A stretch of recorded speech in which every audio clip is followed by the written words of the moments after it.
రేపు చిలకలూరిపేట వేదికగా ప్రతిపక్ష కూటమి ఎన్నికల శంఖారావం మోగించనుంది. 300 ఎకరాల్లో అత్యంత ప్రతిష్టాత్మకంగా ప్రజాగళం సభ నిర్వహించేందుకు భారీ ఏర్పాట్లు పూర్తి చేసింది. ఈ సభకు ప్రధాని మోదీ హాజరు కాబోతున్నారు. సార్వత్రిక ఎన్నికల ముందు జరగనున్న మీటింగ్లో ప్రధాని మోదీ ఏం మాట్లాడతారన్న ఉత్కంఠ నెలకొంది.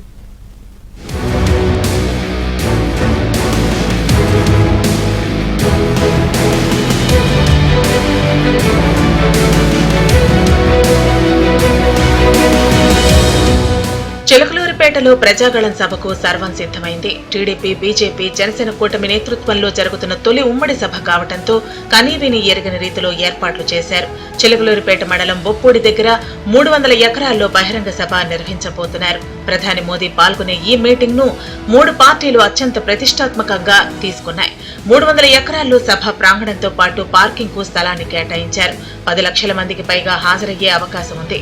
ఈ సభ ద్వారా నరేంద్ర మోదీ, చంద్రబాబు, పవన్ కళ్యాణ్ ఒకే వేదికపై రానున్నారు. ఎన్నికల్లో పొత్తుకు కారణాల్ని వివరించబోతున్నారు.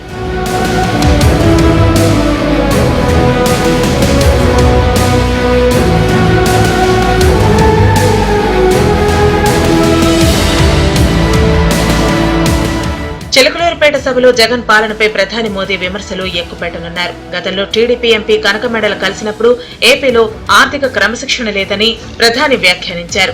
ఈ నేపథ్యంలో ఆర్థిక వ్యవస్థను చిన్నాభిన్నం చేసిన జగన్ పాలనపై ప్రధాని తీవ్ర విమర్శలు చేసే అవకాశం ఉందని బీజేపీ వర్గాలు అంటున్నాయి.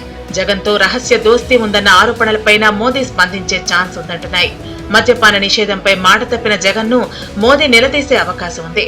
జగన్ అడిగినప్పుడల్లా అప్పులు మంజూరు చేయడంతో ప్రధాని మోదీపై ఏపీ ప్రజలు కోపంగా ఉన్నారు. దాంతో జనం ఆగ్రహాన్ని చల్లార్చేలా హామీలను గుప్పించే అవకాశం ఉన్నట్లు తెలుస్తోంది. కేంద్రంలో ఎన్డీఏ అధికారంలోకి వస్తే ఏపీకి వనగూరే ప్రయోజనాల్ని ప్రధాని వివరించబోతున్నారు. అమరావతిపై విస్పష్టమైన ప్రకటన చేసే అవకాశం ఉన్నట్లు తెలుస్తోంది. Polavaram, Visakha railway zone, steel plant సహా కీలక అంశాలపై బీజేపీ వైఖరిని వెల్లడించబోతున్నారు.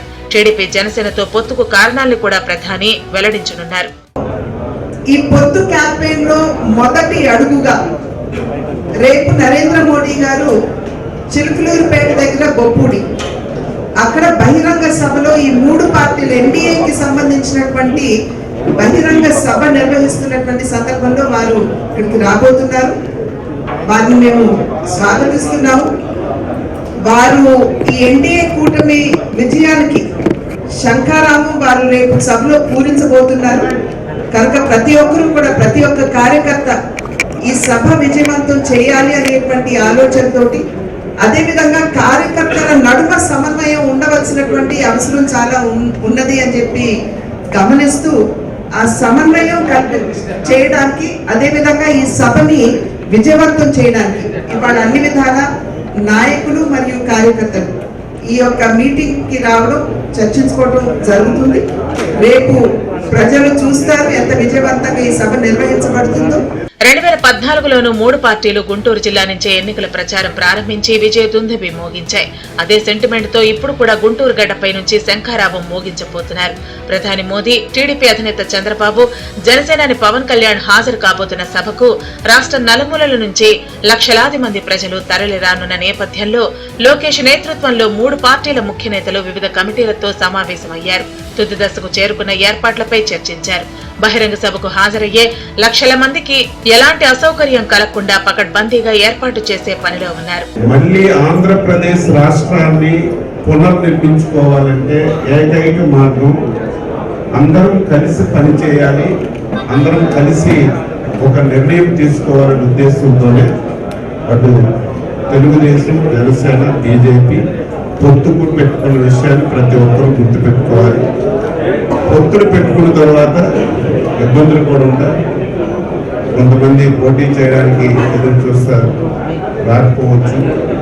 ఏది ఏమైనా సరే ఈ 3 పార్టీలు గ్రామ స్థాయి కార్యకర్త నుంచి రాష్ట్ర స్థాయి నాయకుల వరకు రాష్ట్ర ప్రయోజనాల గురించి ఎటువంటి చిన్న అరమరికి కూడా లేకుండా కలిసి పనిచేయవలసినటువంటి అవసరం ఉంది. ఓట్ షేర్ కూడా కరెక్ట్ గా జరిగి మనం రేపు ఎన్నికల్లో బ్రహ్మాండమైనటువంటి మెజార్టీతో విజయం సాధించవలసిన అవసరం ఉంది. దానికి ప్రతి ఒక్కరూ సహకరించాలని కోరుతున్నాను. నవ్యాంధ్ర భవిష్యత్కు దశ దిశ చూపేలా ఎన్డీఏ కూటమి సభ దద్దరిల్లిపోయేలా నిర్వహించాలని 3 పార్టీలు పట్టుదలగా ఉన్నాయి.